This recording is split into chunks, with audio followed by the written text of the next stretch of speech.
So hello student, welcome back. Basic mathematics के इस lecture series में बच्चों आज हम डिस्कशन करने वाले हैं application of differentiation in physics. यानी अभी तक जो हम डिफरेंशिएशन पढ़े उन सभी को फिजिक्स में कैसे अप्लाई करेंगे, डिफरेंशिएशन से रिलेटेड किस टाइप का क्वेश्चन फिजिक्स में आता है, इन सभी को आज हम देखने वाले हैं। ठीक है, तो चलिए स्टार्ट करते हैं। हेडिंग लगाइए, application of differentiation in physics. इसको हम एक टेबल के फॉर्म में सीखते हैं कि कैसे आता है ये। जैसे मान लो यहाँ पर एक वेरिएबल ले लिए, यहाँ पे y, और यहाँ पे जो वेरिएबल है ये x है। ठीक है, और यहाँ पे हम लोग ले रहे हैं dy बाय dx।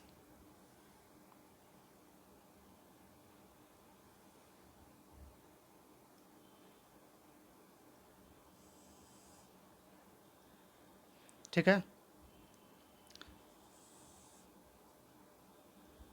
तो अगर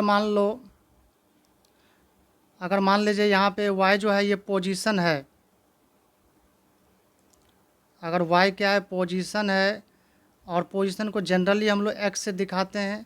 ये x और ये x अलग, ये बस नोटेशन के लिए है। ठीक है, और ये पोजीशन के लिए फिजिक्स में अगर 1D है तो जनरली x लेते हैं हम लोग।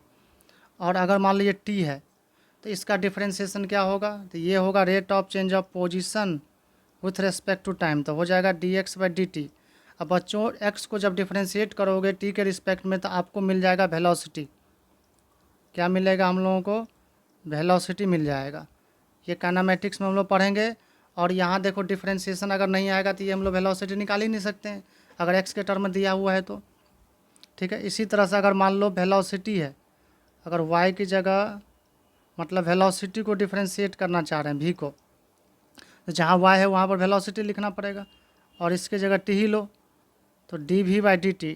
इसको क्या पढ़ेंगे हम लोग, rate of change of velocity with respect to time, या differentiation of velocity with respect to time, या dv बाई dt लिखो।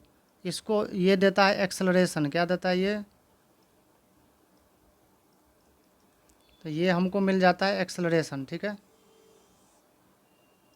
इसके बाद अगर हम लोग बात करें, जैसे मान लो मोमेंटम, लीनियर मोमेंटम, लीनियर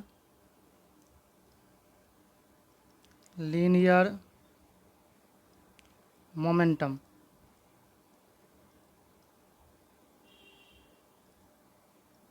ठीक है, तो अगर लीनियर मोमेंटम हम लोग जैसे p से लेते हैं, p इज इक्वल टू होता है मास इनटू वेलोसिटी।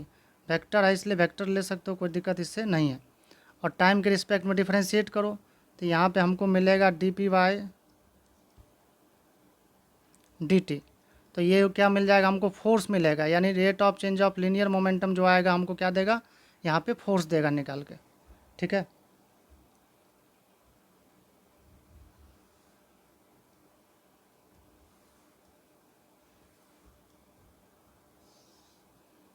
चलिए नेक्स्ट, अगर मान लो कि वर्क डन है, अगर क्या है वर्क डन, तो वर्क डन अगर मान लो W है, तो इसको अगर टाइम के रिस्पेक्ट में डिफरेंशिएट करेंगे तो हमें पावर आता है। क्या आता है, पावर। यानी अगर dW बाई dt लिखोगे तो क्या होगा, ये देगा पावर। ठीक है, तो इसलिए बोलते हैं rate of work done is called power. इसी तरह से अब अगर हम लोग और देखें कि अगर मान लो यहाँ पर पोटेंशियल एनर्जी, थोड़ा सा अगर मान लो U क्या है, पोटेंशियल एनर्जी दिया हुआ है। अगर क्या दिया हुआ है, पोटेंशियल एनर्जी, इसको U से डिनोट करते हैं। तो पोटेंशियल एनर्जी को अगर क्या करें हम लोग, टाइम के ये डिफरेंशिएट करें पोजीशन के रिस्पेक्ट में, जैसे मान लो ये R ले लेते हैं। इन जनरल R होता है या फिर X मान सकते हो, अगर X एक्सिस पे है तो X मान सकते हैं। तो क्या होगा, माइनस du बाय dr, ये देगा आपका फोर्स। क्या देगा, ये फोर्स देगा। याद रहेगा कि अगर पोटेंशियल एनर्जी को पोजीशन के रिस्पेक्ट में डिफरेंशिएट करेंगे तो क्या देगा, फोर्स देगा। अगर मान लो R की जगह क्या है, if R equal to x, मतलब एक्स एक्सिस पे चल रहा है, तो क्या होगा, माइनस du बाय dx। तो ये भी क्या देगा, ये फोर्स देगा। ठीक है, ये भी देखो यहाँ R 3D में लेते हैं। अगर मान लो 1D में चल रहा पार्टिकल एक्स एक्सिस पे चल रहा है तो एक्स ही लिख देना, समझ में आया? था minus d y d x क्या होगा, फोर्स देगा। और मोर प्रेसाइजली अगर जानना चाहते हैं तो फोर्स किधर देगा, एक्स की तरफ फोर्स देगा। एफ एक्स मतलब क्या है, फोर्स अलोंग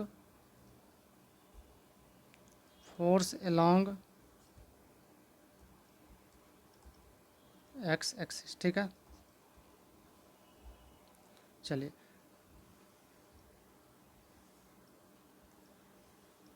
अगर कुछ और बात करें हम लोग, तो अगर 12th क्लास की बात करें तो मान लो यहाँ पे चार्ज है, क्या है,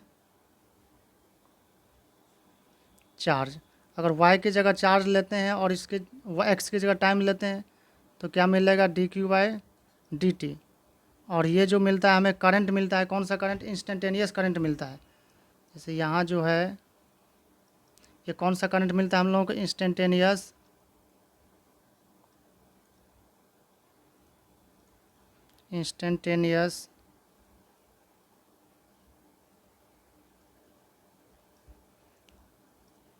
करंट मिलता है। ठीक है, इसी तरह से अगर मान लो फैराडे लॉ की बात करें तो अगर यहाँ पे मैग्नेटिक फ्लक्स ले लेते हैं हम लोग,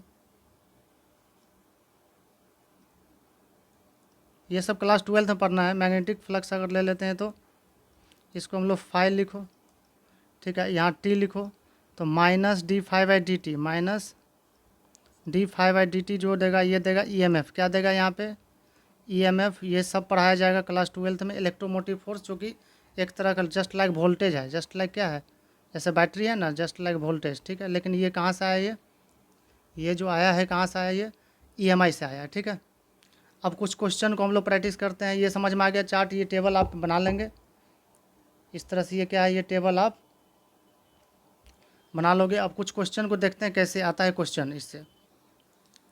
तो ये पहला न्यूमेरिकल है बच्चों, तो ये न्यूमेरिकल है, देखो कह रहा है a particle moves along a straight line such that its position in meter is given by x t is equal to 2t³ minus 5t² plus 4t minus 1। Find its velocity and acceleration at t equal to 2 second. यानी आपको given है यहाँ पे solution, यहाँ पे आपको जो है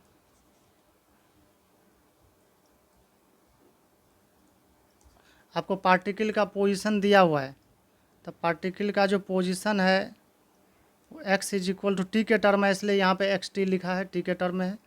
तो यहाँ पोजीशन जो है ये है 2t³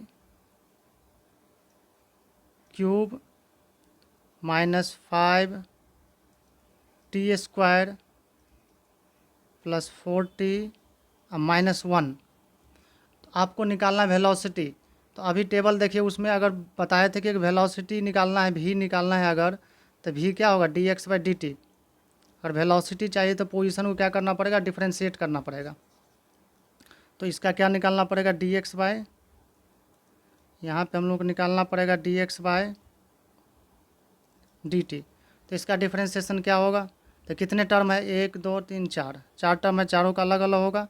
तो 2t³ बाई कितना हो जाएगा, d t minus d5t² by हो जाएगा d t plus d4t by d t minus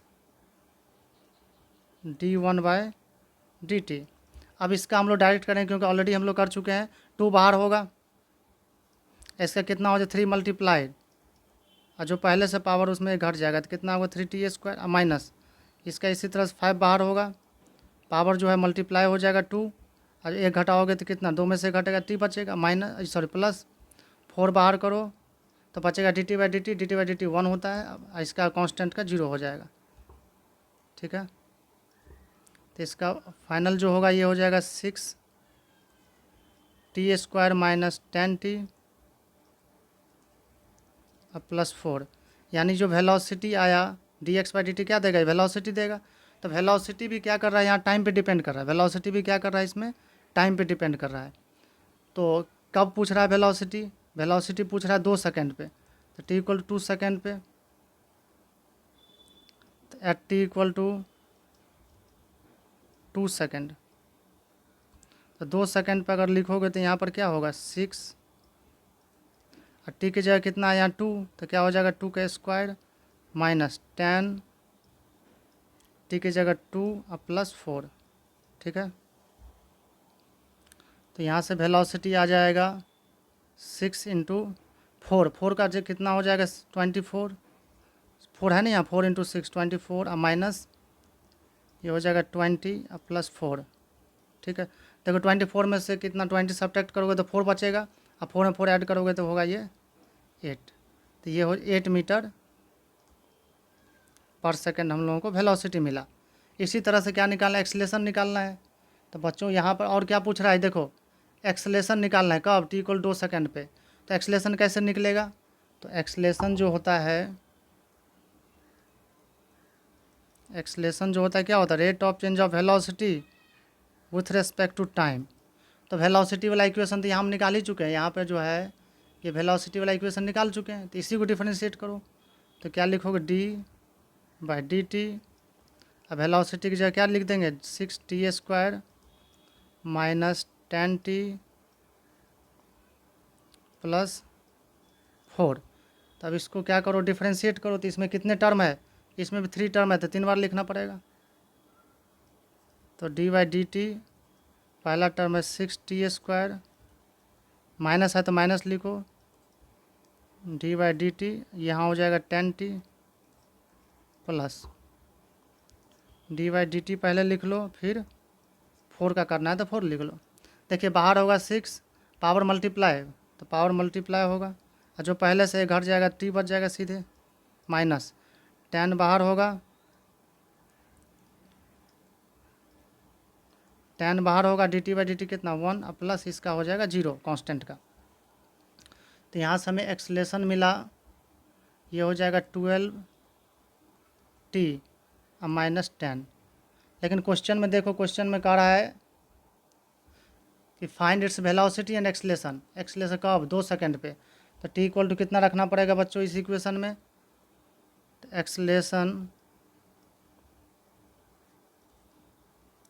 acceleration short में लिख रही है, एक्सेलेरेशन एट t = 2 सेकंड। तो एक्सेलेरेशन = कितना होगा, ये 12 इंटू 2 और माइनस कितना 10, तो = 12 इंटू 24 हो जाएगा। 24 में से 10 घटाओ तो कितना आ जाएगा, ये हो जाएगा आपका 14 मीटर पर सेकंड स्क्वायर होगा, क्योंकि एक्सेलेरेशन का यूनिट क्या होता है, मीटर पर सेकंड यूनिट होता है। तो ये समझ में आ गया। तो इस टाइप का क्वेश्चन आता है डिफरेंशिएशन में। चलिए नेक्स्ट क्वेश्चन देखते हैं, और इम्पोर्टेंट क्वेश्चन। चलिए ये क्वेश्चन है, देखो कह रहा था potential energy of a particle in a conservative field is given by U = 3x² minus 12x plus 5 joule है ये, ठीक है। Find the point of stable equilibrium where Fx = 0। मतलब ऑलरेडी इक्विलिब्रियम होता है तो फोर्स 0 होता है। आपको हिंट दे दिया यहाँ पे कि इक्विलिब्रियम के लिए फोर्स क्या करो 0 करो, लेकिन ऑलरेडी ये पता होता है कि जब इक्विलिब्रियम होगा तो फोर्स को 0 करना होगा। और स्टेबल अनस्टेबल यहाँ पे हम चेक नहीं करेंगे, हम जो वर्क पावर पढ़ेंगे तो चेक करेंगे स्टेबल है या अनस्टेबल है। क्वेश्चन में अगर स्टेबल का रहा है तो स्टेबल ही निकलेगा, ठीक है। तो बच्चों यहाँ पे दिया है हमको, यहाँ पे पोटेंशियल एनर्जी दिया हुआ है, पोटेंशियल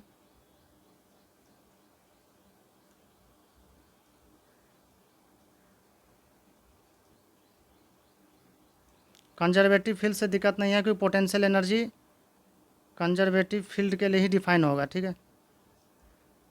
इज U = एक्स के टर्म है इसलिए एक्स लिखा हुआ है यहाँ पे। तो कितना है 3x² माइनस 12x प्लस 5, और ये है आपका जूल, ठीक है। जे मतलब जूल। अब यहाँ पर क्या करना है, फोर्स निकालना है। सबसे पहले क्या निकालना है, फोर्स। तो फोर्स निकालोगे फिर उसको 0 करोगे तो हम इक्विलिब्रियम पॉइंट निकाल लेंगे। एक्स का वैल्यू आएगा वही इक्विलिब्रियम पॉइंट होगा। तो फोर्स क्या होता है, तो फोर्स = अभी हम लोग टेबल में पढ़े हैं -du/dx। बताए थे ना, जब पार्टिकल एक्स एक्सिस पे होगा तो यही लिखेंगे हम लोग। तो एक्स के टर्म में है तो एक्स एक्सिस पे ही होगा। तो F = क्या होगा, अब इसको डिफरेंशिएट कीजिए, माइनस बाहर कर लो, रहने दो बाहर। तो इसमें कितने टर्म है, 3 टर्म। तो 3x² का differentiation minus differentiation of 12x/dx plus differentiation of 5 by हो जाएगा dx। ठीक है, तो फोर्स यहाँ से निकलेगा, देखो माइनस, देखिए यहाँ पर 3 बाहर होगा, ये तब ये सब आता है तुम लोगों को। अब 3 बाहर करेंगे, एक्स स्क्वायर का कितना हो जाएगा, सीधे लिखो 2x, पावर मल्टीप्लाई एक घटा दो, -12, एक्स बाई एक्स कितना होगा 1, इसका कांस्टेंट है तो 0 हो जाएगा। तो एफ इज इक्वल टू हो गया, माइनस मल्टीप्लाई करो तो -6x और माइनस माइनस प्लस तो +12। ठीक है, अब कह रहा है कि यहाँ पे कह रहा है find the point of stable equilibrium, तो इसके लिए फोर्स क्या करना पड़ता है, 0 करना पड़ता है। तो for stable equilibrium, for stable equilibrium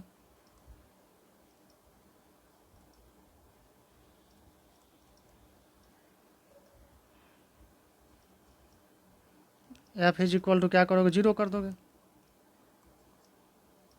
जैसे फोर्स 0 करोगे तो क्या मिलेगा हमें, -6x + 12 इक्वल टू हो गया 0। तो यहाँ से इसको उधर भेज दो, उधर भेजोगे तो ये हो जाएगा 6x, इसको इधर ही रहने दो तो कितना हो जाएगा 12। तो x का वैल्यू यहाँ से आ जाएगा आपका, कैंसिल करोगे तो ये हो जाएगा 2 मीटर। यानी पार्टिकल जब x इक्वल टू 2 मीटर पे है तो क्या है, वो एक इक्विलिब्रियम है। कौन सा इक्विलिब्रियम है, स्टेबल इक्विलिब्रियम। समझ में आ गया, तो यही हो गया आपका आंसर। चलिए नेक्स्ट क्वेश्चन देखते हैं हम लोग। ये जो क्वेश्चन है करंट इलेक्ट्रिसिटी से है, क्लास 12 से। The charge flowing through a wire varies with time t, q t is equal to 4t² + 2t + 3। ये कूलम है, ये क्या है, कूलम है। सी मतलब आप लोगों को पता होगा कि चार्ज का यूनिट क्या होता है, कूलम होता है। तो कह रहा है find the current in wire at t equal to 3 second. तो बच्चों यहाँ पे चार्ज जो है ये t के टर्म में इसलिए t लिखा है। तो चार्ज गिवन है q is equal to 4t² + 2t + 3। तो आपको निकालना है करंट। तो आपको पता है कि current is equal to I जो होता है, तो current I is equal to होता है कितना, dq/dt हो जाएगा। अगर चार्ज को डिफ्रेंशिएट करेंगे, चार्ट में अभी लिखे हैं, तो डिफ्रेंशिएट करोगे तो क्या मिलेगा, करंट। इसका डिफ्रेंशिएशन कितना होगा, डायरेक्ट कर दो, तो इसका t² 2t, आइए 4 हो जाएगा मल्टीप्लाई, तो कितना हो जाएगा 8t प्लस कितना हो जाएगा 2, इसका हो जाएगा 0। तो यहाँ हम लोग करंट मिला कितना 8t + 2। तो अब करंट का पूछ रहा है 3 second at t equal to 3 second. तो करंट क्या लिखोगे, 8 × 3 + 2, तो कितना मिलेगा हमको, 8 3 जा 8 के 24 हो जाएगा, 24 हो जाएगा +2, यानी इट मीन्स 26 एम्पियर। करंट का ऐसा यूनिट होता है एम्पियर, तो इसलिए करंट जब निकला तो यूनिट लिखना पड़ेगा, एम्पियर लिख दिया। ठीक है, चलिए एक और क्वेश्चन देखते हैं हम लोग। देखो ये भी क्लास 12 मैग्नेटिज्म से है, मैग्नेटिज्म में भी EMI से है, इलेक्ट्रोमैग्नेटिक इंडक्शन। क्वेश्चन का the magnetic flux linked with a coil changes with time according to 5t² - 4t + 1 weber. ठीक है, तो calculate the magnitude of induced EMF, यानी EMF पूछ रहा है, यानी वोल्टेज पूछ रहा है कब t = 2 सेकेंड पे। तो आपको पता है अगर मैग्नेटिक फ्लक्स गिवन है,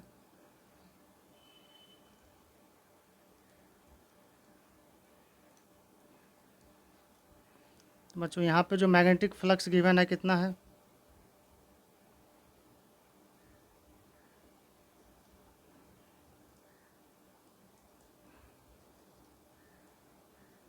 magnetic flux is phi is equal to,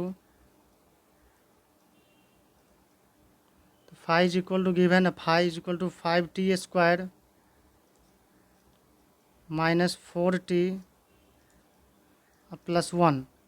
तो आपको निकालना EMF। तो EMF जो होता है EMF, इसको E से दिखाओ, तो ये होता है -d∅/dt डी टी, इसको फाई पढ़ते हैं हम लोग, फाई ग्रीक लेटर है, ठीक है। तो माइनस तो ये रख लो। अब इसको डिफ्रेंशिएट कीजिए, तो इसको डिफ्रेंशिएशन करोगे तो ये हो जाएगा कितना, 10t। इसको डिफ्रेंशिएशन करोगे तो ये टी स्क्वायर का 2t, तो 5 मल्टीप्लाई करो, ये करोगे तो टी ये कितना हो जाएगा, 4t का 4 हो जाएगा। अब ये सब कर चुके हैं हम लोग। तो E M F is equal to हो जाएगा, माइनस मल्टीप्लाई करो तो ये हो जाएगा -10t, और ये हो जाएगा +4। अब ई एम एफ पूछ रहा है, induced E M F magnitude पूछ रहा है, ठीक है।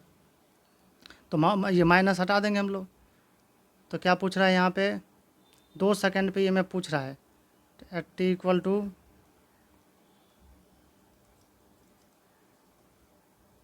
2 सेकंड। ई एम एफ जो हो जाएगा -10 इंटू हो जाएगा 2 और प्लस हो जाएगा 4, तो हो जाएगा -20 +4। तो यहाँ से हम लोगों को मिलेगा कितना, -16, ठीक है। लेकिन पूछ रहा है यहाँ मैग्नीट्यूड, क्या लिखा हुआ है यहाँ पे, मैग्नीट्यूड निकालो। तो मैग्नीट्यूड तो नेगेटिव में होना नहीं है, ठीक है।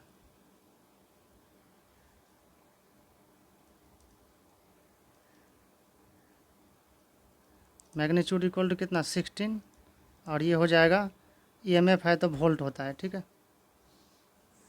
समझ में आ गया।